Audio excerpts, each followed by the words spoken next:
Alikuwa ni mwanaume pekee katika nyumba ya watawa. Kazi yake kila siku ilikuwa ni kuwahudumia watawa katika mahitaji yao.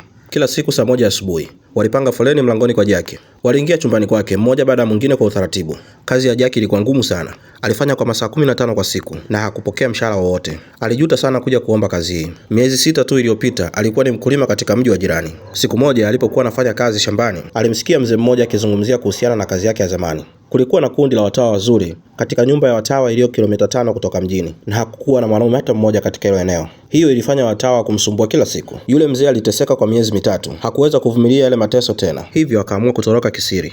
Aliwaonya wanaume wa kijiji wasiende kwenye nyumba hiyo, lakini Jackie hakusikiliza ushauri wa mzee huyo.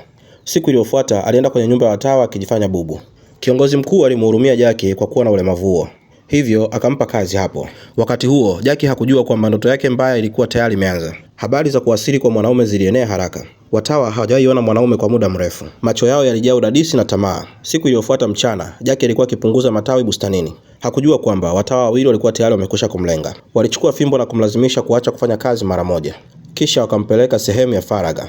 Muda mfupi baadaye, mtawa mmoja mdogo aliingia ndani, huku yule mkubwa akilinda nje.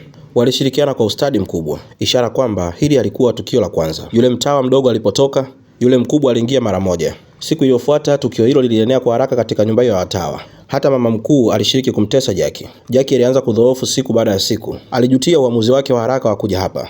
Hakuwa na njia ya kutoroka tena, kwa sababu hakuweza tena kutembea vizuri. Mwishowe Jackie alifariki kwa kukosa maji mwilini. Alikufa kwa kufanya maamuzi ya pupa.